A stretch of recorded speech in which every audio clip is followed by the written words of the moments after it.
Kita mulakan pertemuan dengan membaca umul kitab Al-Fatihah. A'udzu billahi minasy syaithanir rajim. Bismillahirrahmanirrahim. Alhamdulillahi rabbil alamin arrahmanir rahim maliki yaumiddin. إياك نعبد وإياك نستعين اهدنا الصراط المستقيم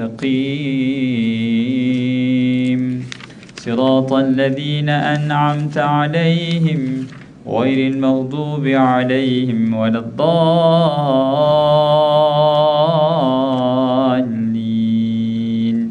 آمين إن الحمد لله نحمده ونستعينه ونستهديه ونستغفره ونعوذ بالله من شرور أنفسنا ومن سيئات أعمالنا من يهده الله فلا مضل له ومن يضلل فلا هادي له أشهد أن لا إله إلا الله وحده لا شريك له وأشهد أن سيدنا محمدا عبده ورسوله سبحانك لا علم لنا إلا ما علمتنا إنك أنت العليم الحكيم قال رب اشرح لي صدري ويسر لي أمري واحلل عقدة من لساني يفقه قولي آمين يا رب العالمين. Tuan-tuan perempuan, muslimin muslimat, hadirin hadirat yang dirahmati Allah Subhanahu wa taala sekalian. Pertama dan selamanya kita merafakkan syukur pada Allah Subhanahu wa taala kerana dengan limpahan kurnia, inayah dan kasih sayangnya jugalah dapat sama-sama kita dipertemukan pada tengah hari yang berbahagia pada hari ini.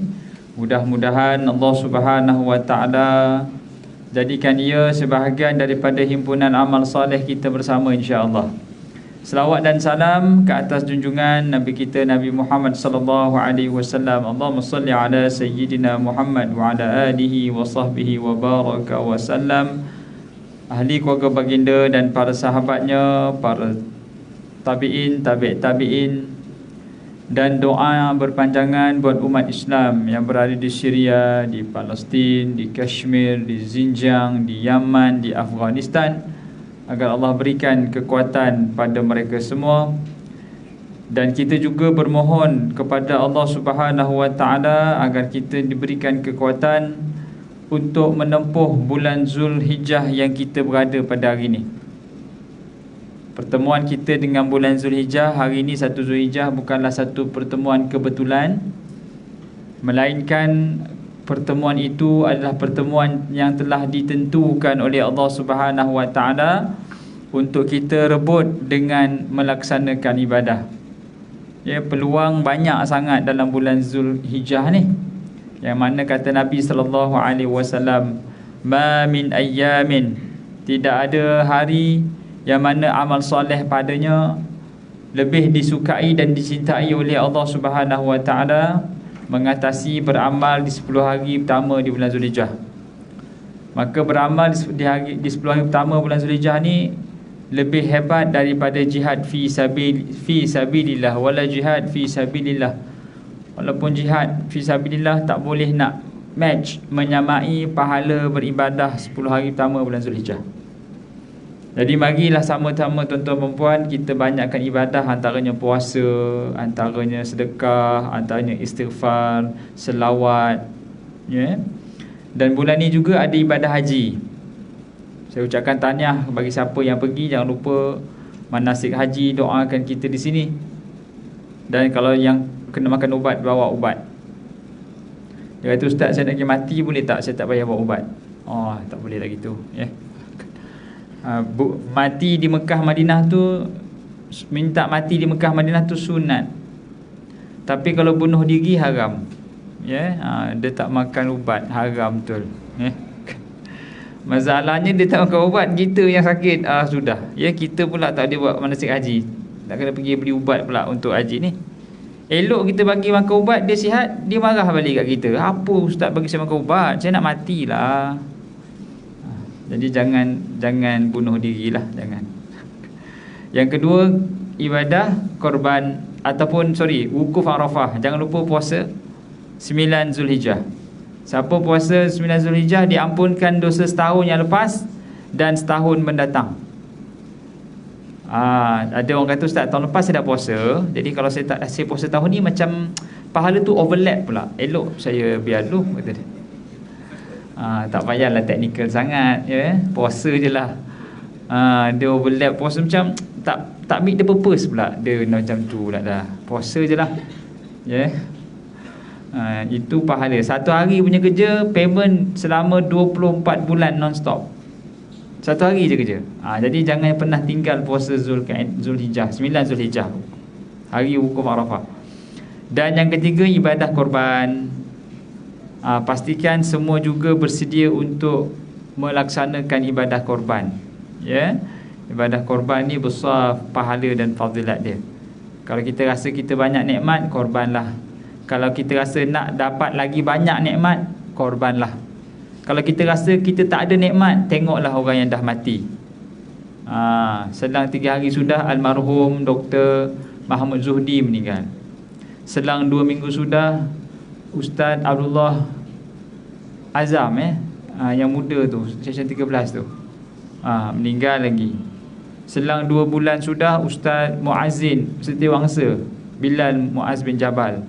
Maksudnya orang meninggal je, 2 orang Setiawangsa sini dia tahulah, ya. Ustaz tu, Ustaz Muazzin nama dia.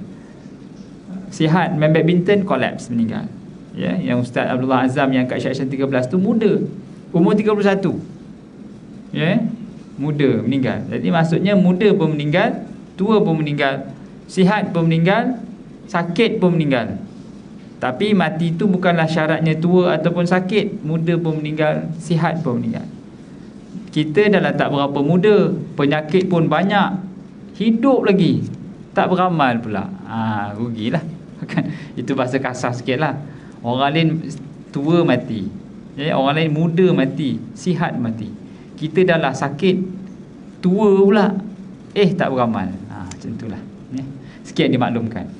Baik, kita menyambung perbahasan kitab Tafsir Ibn Kathir dalam mensyarahkan surah Al-Mulk. Kita bicara dah sebelum ni 5 ayat pertama, kan? 5 ayat pertama, yang mana mukadimah itu berkisar tentang kerajaan Allah Subhanahu Wa Taala yang maha hebat.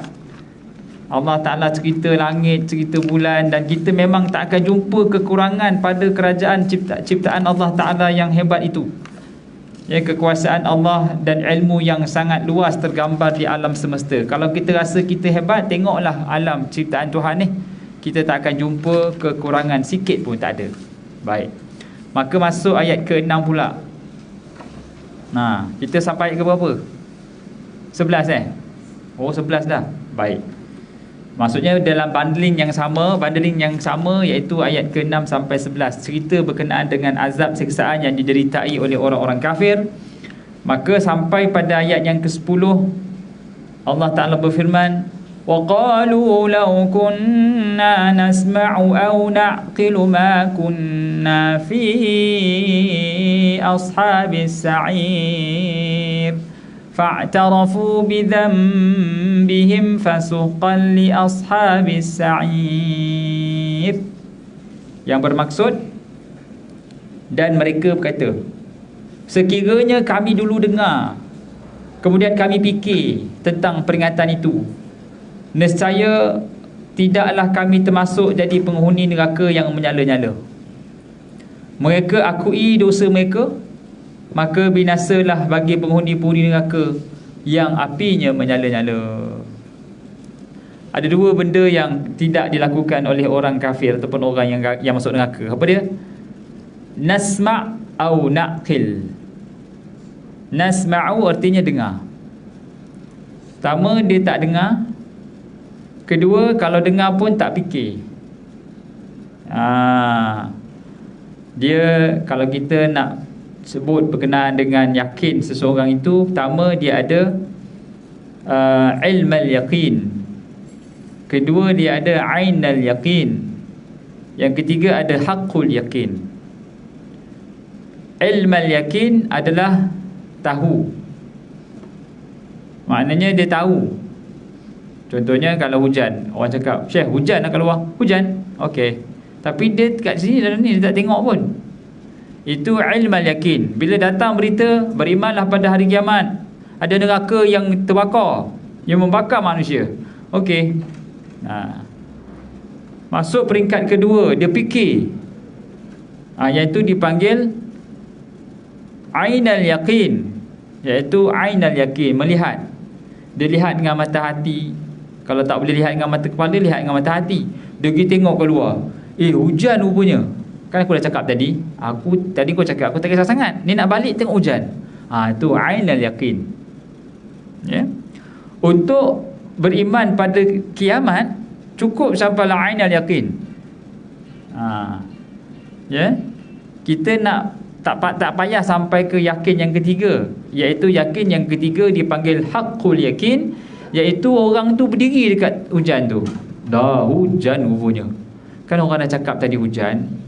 Yelah, tadi aku tengok macam hujan, aku keluarlah redah juga. Rupa-rupanya aku redah, aku lalu bawah atap, rupanya memang basah. Itu dah basah tu dipanggil haqqul yakin. Orang yang beriman pada hari kiamat, ataupun orang yang beriman, rukun iman dia beriman pada Allah, beriman pada Rasul, beriman pada kitab, beriman pada malaikat. Asasnya dia adalah ilmal yakin. Dia hanya dapat khabar beriman pada Allah, beriman pada kitab. Kemudian dia tengok alam.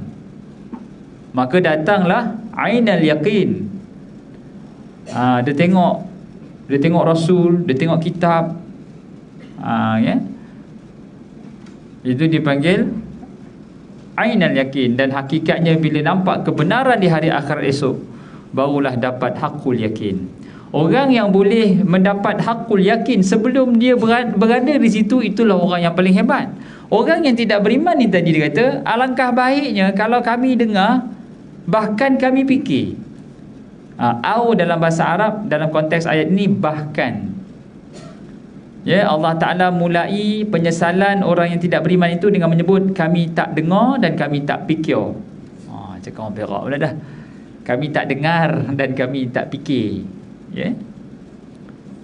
Sebab itu nasma'u ataupun deria telinga ni adalah deria yang paling dominan berbanding semua deria yang lain. Kalau kita tak tengok, kita tetap boleh dengar. Kalau kita dengar tanpa tengok, kita tetap boleh memikirkan tanpa tengok. Ya. Daripada telinga, kita boleh fikir, bunyi rimau. Kita tengah toreh getah, tiba-tiba bunyi rimau. Kita terus cakap apa? Ini bunyi rimau ni, lari. Tapi kalau kita tengok rimau, kita tak dengar. Jauh ni macam rimau je ni. Daripada dengar dan tak nampak, dengan nampak tapi tak dengar, selalunya yang memberi impak yang kuat adalah dengar tapi tak nampak. Ya, deria yang Allah Ta'ala kurniakan pertama sekali bagi manusia adalah deria telinga. Sejak dia dalam perut ibu lagi, baby dah boleh dengar. Sebab itu kalau kita duduk dengan ibu mengandung, jangan marah-marah, jangan tengking-tengking. Sebab baby dalam perut tu boleh react dengan apa yang dia dengar oleh ibunya tu. Puji mak dia tu, bagus awak ni, baik, gitu. Sebut kat baby tu, bila nak keluar, kalau dah dekat-dekat nak bersalin tu, cakap dengan dia, nanti cepat sikit ni, ayah dengan Umi nak pergi hospital ni, cepat sikit turun. Kita cakap dengan dia. Ya. Jangan minta tertengking, awak ni lambat. Memang lambat betul baby tu kan. Kita marah mak dia. Lepas tu disunatkan baca Quran. Ya, baca Quran dekat ibu yang mengandung. Ibu mengandung pun disunatkan baca Quran, bagi anak tu tenang. Ini dengar lagu rock and roll, terus Elvis Presley pula tu bila lahir gang. Jangan macam-macam lah. Ya. Masa mengandung ni kita banyak istighfar, tenang, banyak sabar. InsyaAllah anak tu akan terkesan dengan kesabaran mak dia.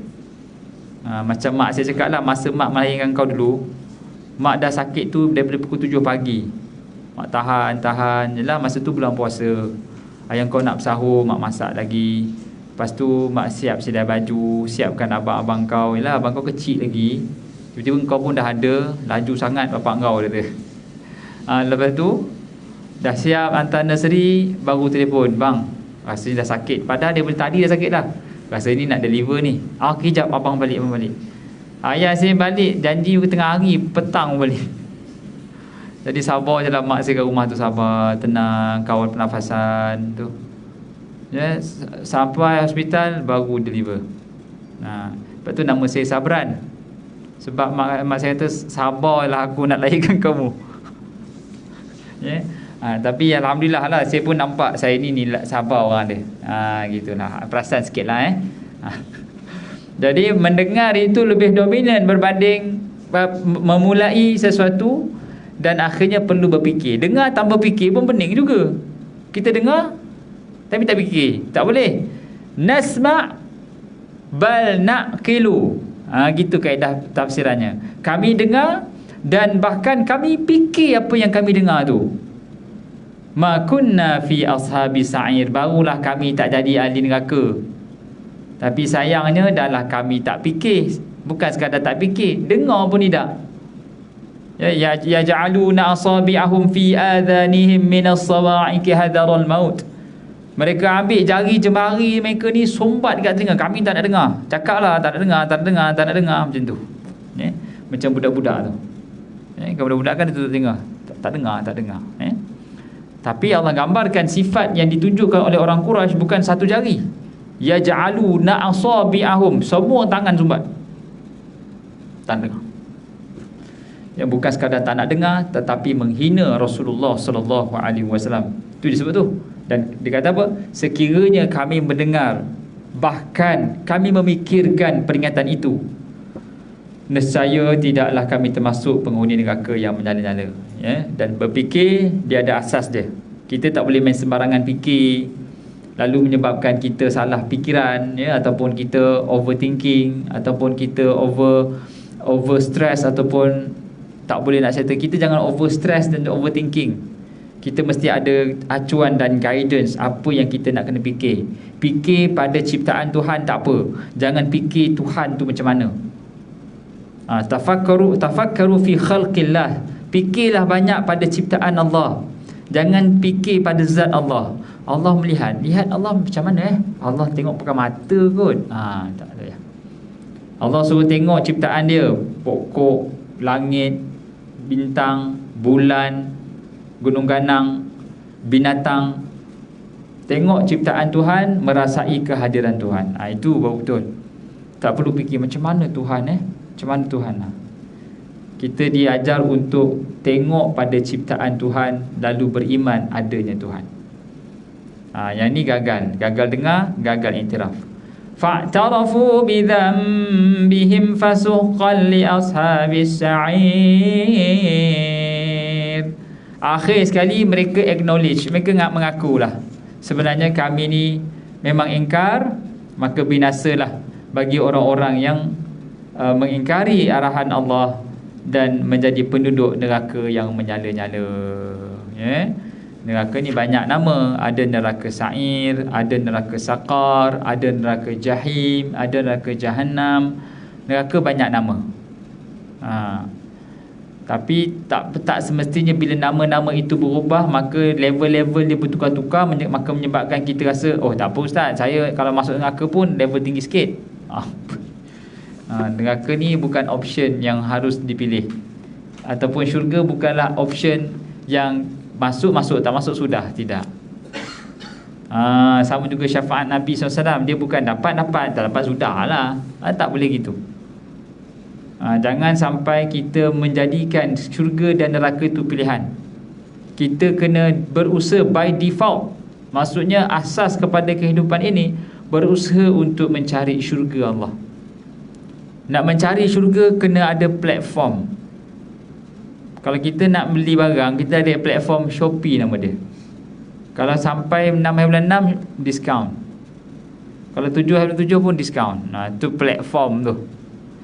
Kalau kita nak jadi pekerja yang terbaik, kita kena ada platform. Kalau kita tukang masak yang berperingkat dunia, kita perlukan dapur. Kalau kita mekanik yang hebat, kita perlukan spana. Itu semua platform. Kita nak beli syurga, kita ada platform. Setiap individu platformnya lain. Bagi seorang lelaki, platform dia mungkin pada mak dia ataupun pada keluarga dia. Bagi seorang isteri, platform dia ada pada suami dia. Lagi tinggi dia khidmat pada suami, lagi cerah peluang dia untuk membeli syurga.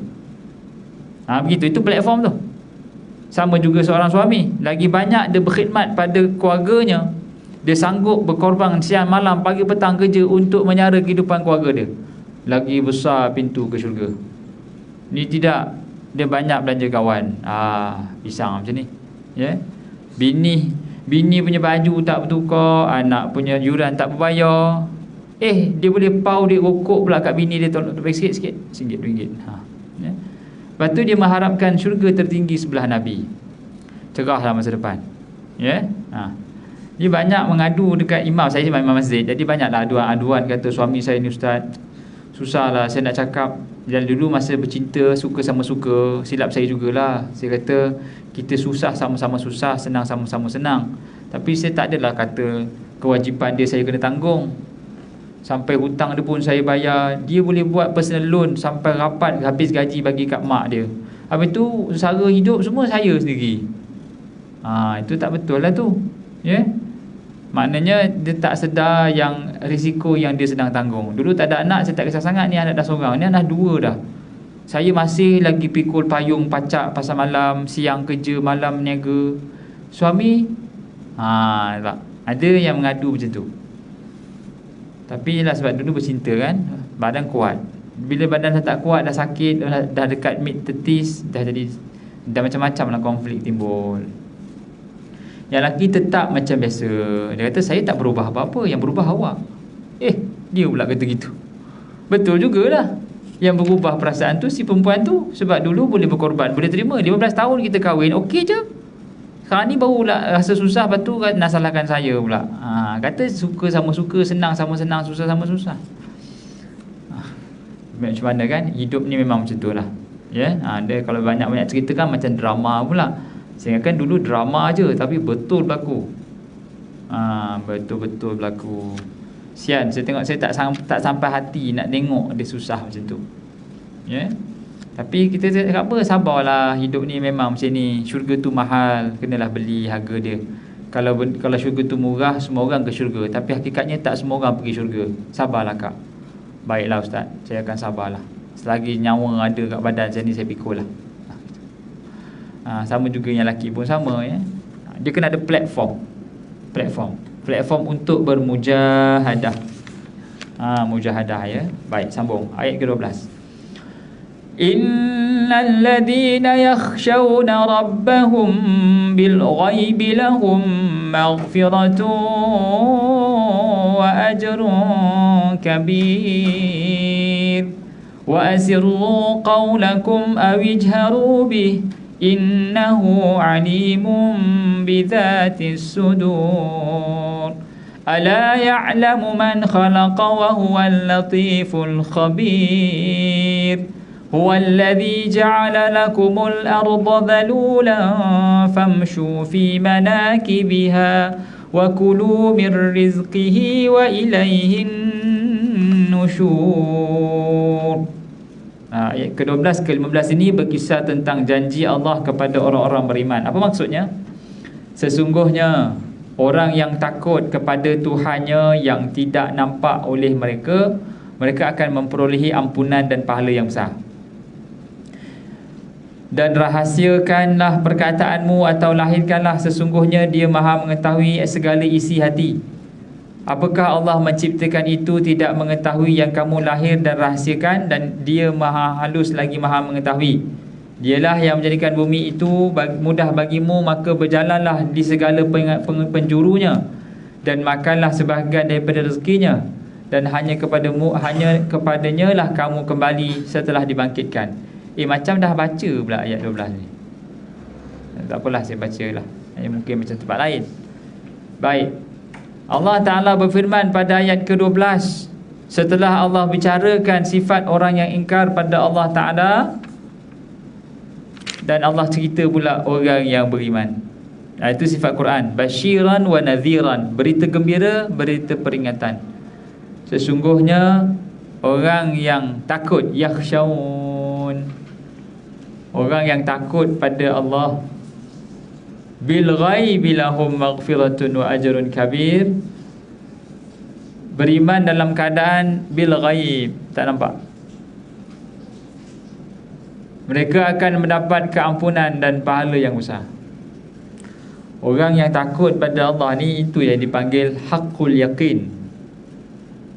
Dia tak nampak Allah Ta'ala secara matanya, tetapi mata hatinya rasa dia sedang didampingi oleh Allah Subhanahu Wa Ta'ala selalu.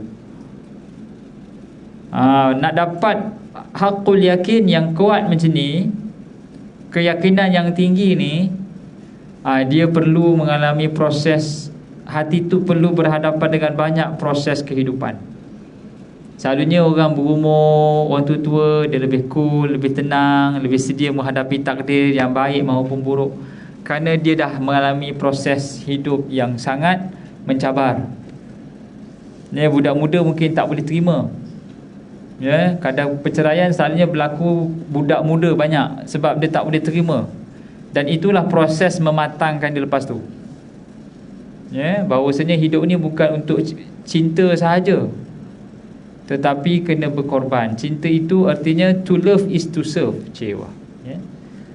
Mencintai itu adalah untuk berkhidmat, bukan dia ada way round. Bukan tu balik, saya cinta awak, okey, tolong buatkan saya nasi goreng sekejap.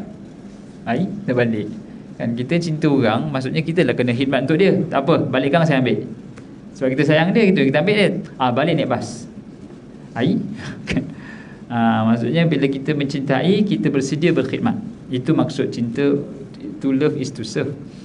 Maknanya itu dia dipanggil niat tu. Maksudnya perbuatannya itu selari dengan apa yang diimani, dan dia buat bersungguh-sungguh. Orang yang beriman pada Allah Subhanahu Wa Ta'ala, walaupun tak nampak dengan mata kepala, tapi mata hatinya ataupun dia sentiasa merasakan kewujudan Allah Ta'ala berdampingan dengan dirinya, maka baginya apa? Dua benda, maghfiratun wa ajrun kabir. Pengampunan dan pahala yang besar. Maghfiratun wa ajrun kabir. Dia ada beza afwun dengan maghfirah. Kalau afwun, pengampunan dan dipadam catatan semua. Maghfirah ni pengampunan daripada dosa, tapi rekod tu still there lah. Melainkan kalau dia mendapat pengampunan yang malam 10 malam terakhir Lailatul Qadar, Allahumma innaka afuwun karimun tuhibbul afwa fa'fu anna, wahai Allah, Kau Maha Pemaaf, maka maafkan kami. Maghfirah ni pengampunan tapi kekal dalam catatan. Sebab kita secara umumnya beriman pada Allah ni perkara asas. Perkara asas semua orang buat, jadi layak dapat pengampunan. Tapi kalau malam Al-Qadar, kalau dia cari, orang cari baru dapat. Begitu Jadi beriman pada Allah dalam keadaan tak nampak ni kena pandang dengan mata hati. Kita kalau tak nampak kamera, kita tekan minyak sampai 200 laju. Sekali nampak kamera, terus slow down. Tong slow je. Pasal kita dah guna mata, ainal yakin tengok ada CCTV. Tapi bagi orang yang dia dah pernah kena kat situ, tak nampak kamera pun, aku kena slow down. Aku dah tahu dah ada orang duduk balik tiang. Dia slow tu, jumpa dah ada orang duduk balik tiang. Itu hakul yakin. Dia dah yakin, pasal dia dah rasa aku dah kena dah. Balik Ipoh je confirm 2 saman. Balik Ipoh je confirm 2 saman. Dia dah tahu dah kat mana. Yang tak serit-serit, lantaklah. Aku pun tak tahu kat mana kena saman, tiba-tiba kena saman je. Itu orang yang tak kisah sangat lah. Saya cakap ni pasal saya dah selalu kena. Memang selalu kena pun. Angin pula. Baik, bagi tempat yang sama Allah terlupa. Sebab saya nak kejar balik kampung tu, nak kejar mak di kampung tu, tekan je lah. Allah silap dah.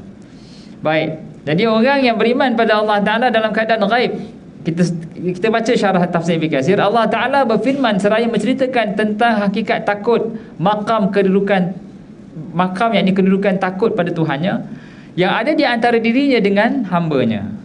Maksudnya diri kita dengan Allah Subhanahu Wa Ta'ala. Takut walaupun tak nampak, itu adalah satu benda yang sangat tinggi. Kalau dengan Nabi Muhammad SAW, Nabi kata, aku rindukan saudara-saudaraku. Lalu sahabat kata, kita kan saudara. Nabi kata, kita memang saudara, secara bahasanya memang kita saudara, tapi kamu ni lebih pada kawan aku. Yang aku rindukan adalah orang yang tak pernah hidup dengan aku, tak pernah tengok aku, tak pernah nampak aku, tapi dia rindu sangat nak jumpa. Ini dipanggil saudara. Ikhwani bal antum ashabi, kata Nabi. Sahabat-sahabat kamu ni sahabat, yang aku rindukan kawan ni, saudara-saudara. Gitu. Jika dia tengah menyendiri dari orang, lalu dia menahan diri dari perbuatan maksiat dan melaksanakan pelbagai ketaatan, maka ketika tidak diketahui oleh seorang pun kecuali Allah semata, maka dia akan memperolehi keampunan dan pahala yang besar, yakni dosa-dosanya diampunkan dan diberi pahala yang berlimpah ruah. Maknanya kalau kita seorang-seorang pun baik, depan orang pun baik, seorang-seorang lagi baik. Selalunya kita depan orang baik, belakang orang belum tentu. Kalau depan pak mertua sembahyang dia selalunya lebih khusyuk lah. Pak mertua tengok je pergerakan dia, bagus menantu ayah ni, tak sia-sia ayah pilih orang macam ni, boleh jadi imam, pergerakan tamak ninah sempurna. Sempurna. Orang Perak lah tu, sempurna kan. Tapi satu masalah dia. Kenapa ya? Kau tengok laki kau kiblat terbalik ni. Aduh. Itu kena lagi lah. Banyak kali dah kiblat terbalik macam ni. Dia pun alamak silap. Ya, tadi tu saya sembahyang tak ada wuduk. Lepas ni saya ambil wuduk jap. Betul-betul. Itu rehearsal je. Rehearsal Ini memang hantu sikit lah Jadi asasnya bila depan orang pun baik, belakang orang pun baik, inilah yang dipanggil boleh beriman dalam keadaan tidak nampak Allah Subhanahu Wa Taala, maka dia tetap mengekalkan kualiti taat yang paling maksimum. Itu subhanallah, hebatlah. Depan orang ke, belakang orang ke, seorang-seorang ke, baik itu adalah asas hidup dia. Dia tak akan kompromi. Kalau orang macam ni, Allahu Akbar, hebatlah. Salah satu sifat manusia yang Allah Ta'ala berikan dia naungan arash. Ada 7 golongan manusia yang mendapat naungan di padang mahsyar. Salah satunya adalah pemuda yang hatinya, ataupun seorang lelaki ataupun seorang yang menangis seorang diri, lalu menangis kerana takutkan Allah Ta'ala. Bila last kita menangis kerana Allah? Bila last kita sembahyang, kita solat seorang-seorang, lepas tu mengalir air mata kerana rindu, kerana takutkan pada siksaan Allah Ta'ala? Ataupun kita menangis berterima kasih pada Allah Ta'ala di atas segala nikmat yang kita rasai dan kecapi. Kalau lama dah tak menangis, maka kena menangis.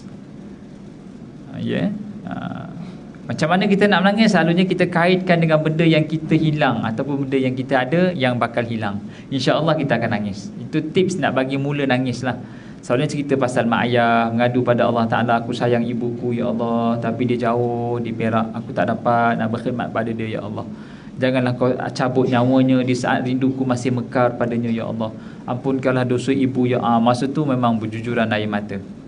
Lepas dah start spark menangis tu, baru cerita, ya Allah, aku banyak dosa aku ya Allah padamu ya Allah. Tanpa bantuan, tanpa ihsan daripadamu ya Allah, aku tak tahu aku jadi orang baik ke jadi orang jahat. Macam kita cakap dengan bos ambil kita kerja, kita akan terhutang budi dengan bos ni walaupun bos sudah pencen. Kita akan terhutang budi dengan bos tu, sebab bos tu lah yang panggil kita kerja. Kita dapat jaga satu projek tu pula kenal third party tu bagi kita projek lain, dan kita jadi multi-millionaire sekarang. Kita berterima kasih pada bos kita. Terima kasih bos lah yang telah buka jalan supaya saya jadi jutawan sampai hari ni. Kan ada gitu. Saya pernah kenal seorang jutawan tu. Dia kenal jutawan Dubai, lalu dia buat highway di Dubai. Kaya, dia jadi billionaire, kaya dia. Dan dia terhutang budi pada bos dia, sebab bos dia suruh dia buat inspection satu kerja dekat Dubai. Patutnya bos tu pergi, tapi bos tu tak boleh pergi. Bos tu suruh dia ganti naik flight first class Dubai. Naik first class memang duduk dengan orang semua first class lah. Jadi dia pun tanya, engkau orang Malaysia ke? Anta Malaysia? Naam, Malaysia, orang Malaysia. Kau pandai buat apa? Aku inspection bangunan, building, quantity survey, tengok bangunan ni berapa pasir. Macam ni, aku nak suruh kau buat satu projek ni, highway di Dubai. Kau boleh tak? Boleh lah kan, boleh. Sekarang jutawan lah, jutawan, billionaire lah. Kaya ya.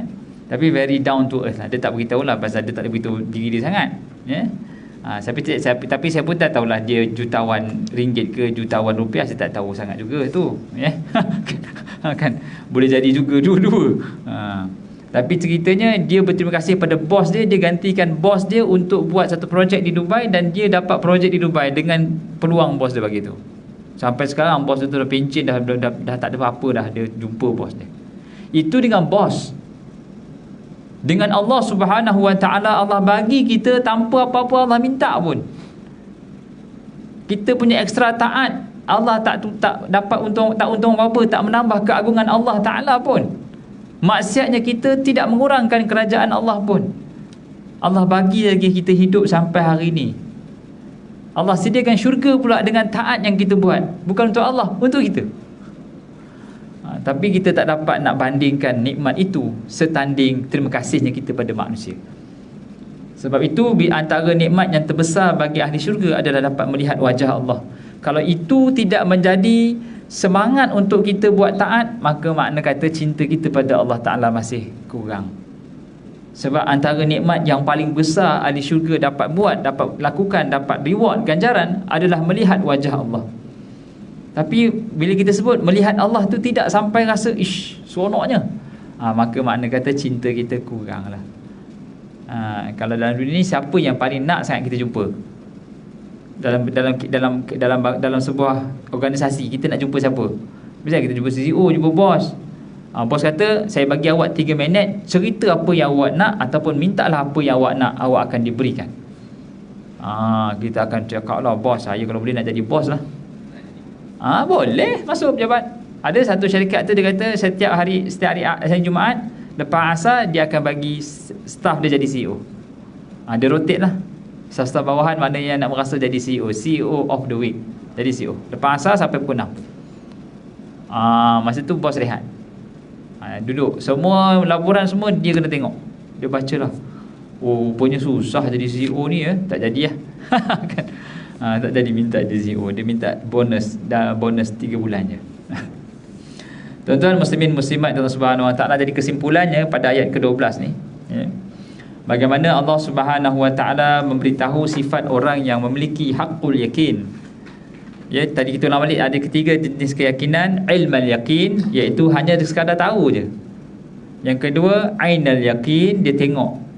La tarawunnal jahim thumma la tarawunnaha ainal yakin, tengok neraka. Bila tengok, neraka, baru yakin dengan pandangan. Yang paling tinggi haqqul yakin, dia rasai sendiri panas, dia rasai sendiri peluh, dia rasai sendiri.